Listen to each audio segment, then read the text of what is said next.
I think the most important thing is I never really thought of myself as a wrestler.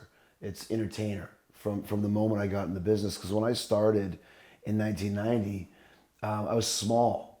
So I figured out pretty quickly I'll never be the biggest guy in the show, but I can have the biggest personality and the biggest charisma. And also I was really influenced by rock and roll, and I wanted to be kind of the ultimate rock and roll frontman in a wrestling ring, have that same type of vibe and connection with the audience, like a Paul Stanley or David Lee Roth or Mick Jagger, whoever, you name it. And I think as a result of having this dream as a kid of wanting to be in a rock band and wanting to be a wrestler, and always having people tell me that I couldn't do it, I always wondered, like, why do people care so much about what I want to do? Just worry about your own shit.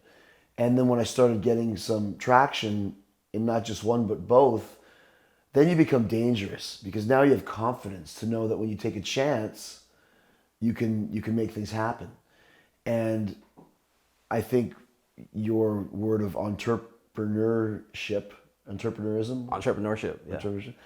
I'm not exactly too sure what the definition of that is, but I think being involved in many different aspects of my career of show business, being very diverse, having versatility gives you the longevity. So that's the long answer to your question. How am I still doing this 30 years after I started and still at the highest of levels? Because I'm not afraid to take a chance and I'm not afraid to make changes when you have to. I'm never complacent, ever.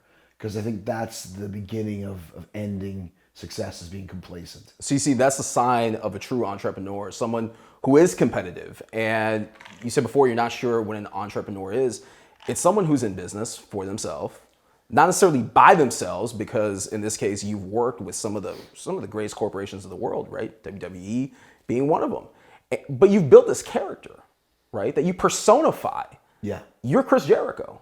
And Yeah, I mean, I focused, especially probably about, I'd say, oh man, a long time ago, 15 years ago maybe, knowing that I wouldn't wrestle forever, nor would I want to. I didn't think I'd even be wrestling this long, but it just continued to roll and continued to go good. But I started preparing, like, what am I going to do when wrestling ends? Because I've never been that type of guy, like, if wrestling ends, okay, well, that's stage one. Stage two is music. Stage three is acting. Stage four, there's podcasting and writing books and radio shows and all these different things. Live, evening with Chris Jericho, kind of almost stand-up comedy type of a thing. Once you start building your brand and develop a fan base that's very devout and very loyal, as long as you don't screw them, they'll always stay with you. So anything I do is because I feel it's something that I really want to do, and I feel it's something that's going to be cool for fans. It's like my friends of Jericho. I don't do things for money or do things just to get a gig or do things just to be on TV, because I find that's almost prostituting your brand, which in turn forces your friends, your fans, to swallow something they might not want to do. I almost feel I have a responsibility to the people that follow my career to always keep them guessing and always give them cool shit to get into. And I think it's been working. That's why I do things outside the box and change things and reinvent and evolve, because I think that keeps people on their toes in a good way. one of the things that you mentioned that just stood out to me, and I say this a lot actually, specifically to folks I mentor, is never jump into something with money being why you're driven to do it. Yeah, I mean, even from the start, I didn't get into wrestling for money. I mean, Lord knows there's no money when you start. Same with music. I mean, anybody that says, I had a friend of mine who was going to start a band. It's like, if I could just make 50 grand a year, I mean, that's it. I'm like, dude, do you know how hard it is to make 50 grand a year in anything? Never mind music or wrestling. So I did it because I loved it. It's why I'm still doing it. You mentioned AEW. I went with AEW after 20 years of being in the WWE because it was something adventurous to me, creatively stimulating. It had the opportunity to give me something that I wasn't getting from WWE, which was freedom and creative freedom and no boundaries. I don't like boundaries. I don't like someone telling me what to do after all these years. Now, obviously, you have people that are going to give you guidelines. You have bosses, but I don't like being micromanaged and second guessed. You know what I mean? Like after I know what you mean. 29 years, don't fucking tell me what I'm doing is wrong if my gut tells me that it's right. If my gut tells me it's right and I go and it doesn't work out, I'll be the first to say, hey man, it didn't work. But don't second guess me before it happens. And we don't have that in AEW. So it's very liberating. And it's also, we're in uncharted waters here. Had I gone back to WWE, it would have been great. It would have been fun, but we know what it is. We don't know what AEW is. We don't know what the fan base is. We don't know where we're going to go, how big it's going to be, or any of those things. And that to me was very appealing, exciting, scary, but all in a good way. Again, signs of entrepreneurship. Like you're Yeah. diving off the cliff and you're building the airplane.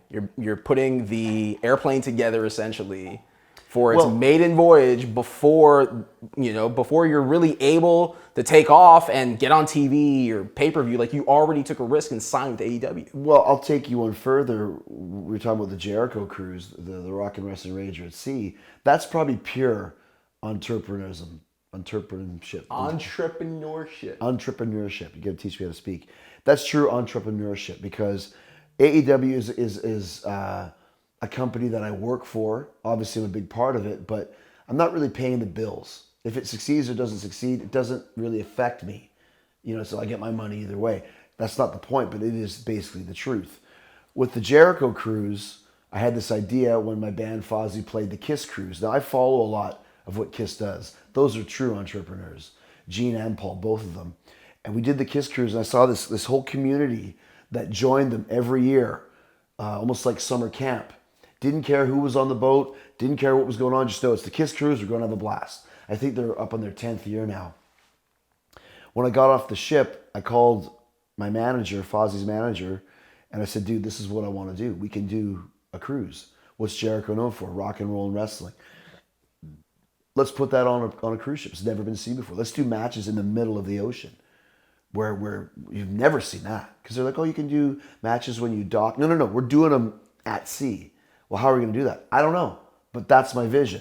And it took me 3 years to get it going to where I actually had to have a team of engineers come on the ship. These are big ships, the Norwegian Jade, the Norwegian Pearl, and figure out what happens if there's like, a typhoon, tsunami, wind, or wave that's going to make the ship go like this and like this. How do you make sure the ring doesn't just slide over the side or whatever it may be? And they created these water ballasts, big giant cubes filled with tons of water, literally, that you put the ring over, and that's not freaking moving no matter what. Never been done before. Of course, I had to foot the bill, but now I own them. Every year, the cruise is going to now have its own built-in security for this ring. I put up all the money for it. I paid all the talent. My partner, Sixth Man and Norwegian Cruise Lines, they get paid before I do. And the first cruise was sold out. Huge success. Everyone made money, except for me. I lost a lot of money, but that wasn't the goal, just to do one.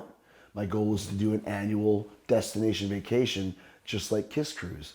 We have the second one coming up in January. We're literally, as we speak, 8 cabins away from selling out 4 months beforehand. Last time we sold out technically about 8 hours beforehand. It's a whole different vibe now. Next year it'll sell even quicker. Then you start making the money. I didn't do it for money. I did it for the challenge, for the cool factor. And how many people have their own cruises? And now Jericho does. Took a risk. Took a risk, right. I think there's people that are going to watch this interview that, first of all, aren't familiar with Chris Jericho. They're not familiar with pro wrestling. And they're probably listening to this or watching this right now. And they're thinking, wow, this guy is speaking to me based on, in business, you have to take risks. You have to jump off the deep end in order to see what happens. But then there's also, I want to go back a couple steps because you mentioned a word in micromanaging. You referred to your time working at WWE and how you've made this leap over to AEW. You have people that are probably watching this that work for a company right now and they want to make a leap to see what else is out there. I recently came out with a video and article with a very clever title that said, if you suck as an employee, you will suck as an entrepreneur. Speak to your time working at other companies like WWE. When you are an employee, how important is work ethic to then get you to the other side as an entrepreneur? Well, I mean, everything. I mean, that's just the no-brainer answer. If you want to succeed, you have to work hard. You have to make the sacrifices. You have to do things that maybe aren't easy. That's just part of it. You have to put in the time. My dad used to say, if it was so damn easy, everyone would be doing it. So if you want to make it to the top of your field, I don't care if it's wrestling or if it's rock and roll or if it's, being a baker, at the local deli or whatever. You gotta be there. You gotta get up at 5 in the morning and knead the dough properly and make sure it rises to the certain level. If you sleep in and the thing pops and you got shitty looking rolls, no one's gonna buy them. I never had a problem with working hard, ever, ever, ever, ever. Even though I knew what I wanted to do since I was 12. I mean, I had a job at 10, which my wife makes fun of me, but I did, delivering flyers. I'd get 160 flyers. They'd pay me 1 cent a flyer. I'd get $1.60 a week. Now, it wasn't the 20s. It was like 1981. $1.60 wasn't a lot, but it was probably, equivalent of $10 or $15. For a 10-year-old kid, that's not a bad week. And then you learn the responsibility of work. I remember one kid, he would just take the flyers and throw them in the sewer. Like, no one's going to know if you didn't deliver them. I was like, you can't do that. Who's going to know? Jack Andrews drugstore, these big flyers. Who's going to know? Well, Jack Andrews himself called people's houses to find out if they had the flyers. The ones that didn't have them, the kid got fired. I never got fired because I was too scared for that. Knowing you got to work hard. And that's existed all the way up till now. And I think you have to have belief in yourself as well when you're talking about moving from one company to another. If you know it's right, then you got to take a chance. If it doesn't work out, well then, okay, that's on you, but at least you tried.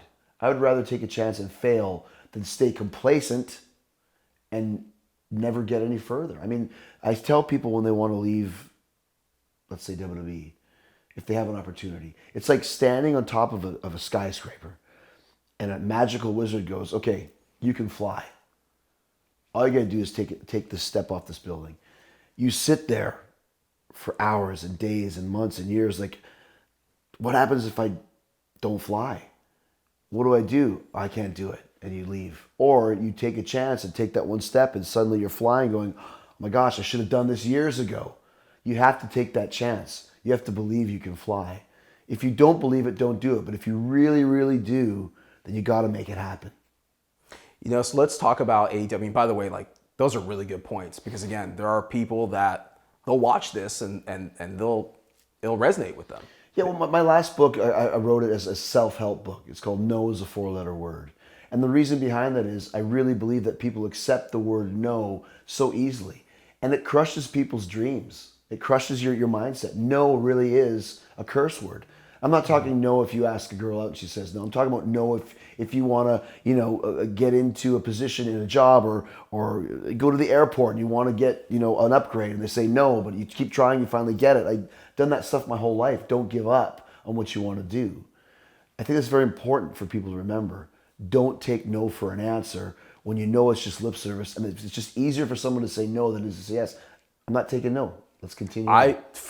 You're spot on. From my standpoint, what no really means is not right now. So if the opportunity doesn't exist for you in this moment and you're being told no, you're not necessarily having a door slammed in your face forever. You just need to go, back to the gym, work out a little bit more. Or it's easier to say no than to put in the extra work to say yes. It's actually easier to accept no. It's easier to accept failure than to go ahead and sharpen your knife and go back at it. Right. So let's talk about where you're at now. You are the reigning AEW World Heavyweight Champion. Congrats. Is AEW opening up the doors for a new breed of pro wrestling? Well, I mean, I think more than anything, it gives people an option, which is always a good thing. You're talking about WWE was the monopoly basically in the United States for almost 20 years. So this creates not just more opportunities, but more options. It's better for the fans. It's better for the guys. I know that as soon as I signed with AEW, everyone in WWE got a raise. Only because AEW existed. So just by AEW opening its doors and bringing in Chris Jericho, which made people, well, who's AEW? Well, there's this guy, I don't know. Oh, I know Jericho. He's there now? Wow, let's check it out. As a result, everybody got more money to not go anywhere else than staying with WWE. And that, to me, is like mission accomplished already in changing the industry. Because whether the guys realize it or not, had I not gone, maybe AEW wouldn't have got a television deal, or maybe it would have. But to me, I think it was a big move for AEW to bring in Jericho, and as a result, the industry, the butterfly effect, wafted throughout the whole industry, and everyone benefited from it, and that's good. And the fans will benefit from it as well, because now people say a war, but it's more of a race. If you're running a race and there's nobody behind you, you probably slow down a bit. What does it matter? I'm going to win. If you're running a race and someone's right on your heels and you can hear them coming behind you, and you look behind you, see them, you're going to run faster. You don't want them to pass you. You want to win. I have to say, so I'm an old school Mark, right? 90s era. We don't say marks, pal. We say fans. Got it. That's what Vince would say. All right. So I'm an old school 1990s era pro wrestling fan. And I have to say, it feels like it's the Monday Night Wars all over again. You know, we're talking about the Wednesday Night Wars now, but with the social media era, and I want to ask you your thoughts on how social media has even helped transcend pro wrestling, specifically pro wrestlers. It just seems like today you can be so much more connected to the product. Yeah, it's interesting because, I think social media is so important, but I also think people feel it's more important than it really is. You can gauge instant reaction, instant feedback, instant positivity or instant negativity. There's a lot of negativity online, and people believe it. I don't need to read a social media post to find out if what I did was good or bad, because I did it. I know right here. As soon as the match is done, as soon as the concert is done, the podcast, whatever it is, I'll tell you right away. That was really good. That could have been better. That sucked. I don't have to go online instantly to get feedback, patting my own back. And that kind of confuses me. Well, so-and-so said it was a 4-star match. What do you think about that? It's like, well, I'm glad so-and-so felt that. I felt it was good, bad, whatever. But a lot of people rely on that social media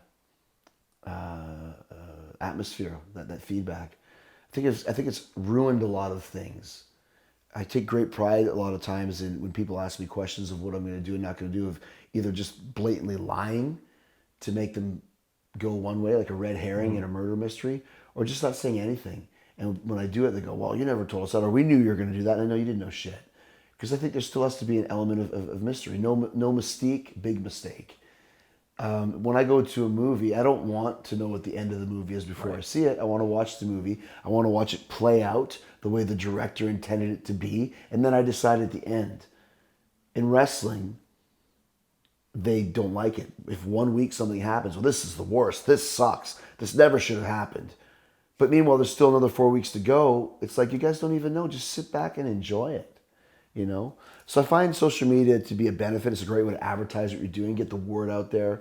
But if you get too locked into it, and too addicted to it, and too influenced by what other people think, that's where it becomes a problem. Interesting. I see it from a fan standpoint, not a mark, from a fan standpoint. It makes me feel closer connected to the performers, right? Well, I can go on there, I can see you cut a promo, I can see the other guys cut promos. I do agree from a business standpoint, it does create a gray area because fans now are able to voice either their satisfaction or dissatisfaction with the product that they see almost in real time. But that's fine. Before, it used to be writing a letter, for example. You write a letter to the music magazine or to the wrestling magazine. The fact that we live in a very fast-moving society. So the instant feedback doesn't bother me. The connection, I think, is great. I mean, when I was a kid, as an Iron Maiden fan, if Bruce Dickinson posted a picture of him out in the streets of Winnipeg before the concert, I'd be like, oh my God, Bruce is in Winnipeg. I think that part of it is really cool. I find the gang mentality of, well, this guy sucks, and this is bad, and this is good, and then people go, yeah, you're right, it is bad. Well, I actually said it was good. Oh yeah, you're right, it is good. And people forming their own opinions of an event before they've even seen it, that still doesn't make sense to me. Like when I was a kid, if you wanted to go see, I remember Indiana Jones came out, Raiders of the Lost Ark, and I think Roger or Ebert and Siskel, one of them gave like a thumbs down or something along those lines. And like I went and watched it, and I was like, how could you give this movie a thumbs down? Like maybe I'm not esoteric enough to understand the circumstances of the quaternary lines, linear film. Blah. It's a killer movie, man. So you always have to judge things your own way and don't let people influence what you think before you actually see it. That's the problem I have with critics. Now, if you've been watching movies or watching wrestling matches for 30 or 40 years, yes, you do have some experience and some opinions that might have levity to it, or some weight to it. If you're just some kid that's never really done shit and you suddenly become an expert just because you have a weekly blog, that bothers me. And I have no problem saying that to people online when they act like dicks. If you come on my social media and tell me that I suck, it's like, well, fuck off then. Don't go look at somebody else. That's the negativity of social media is what bothers me the most.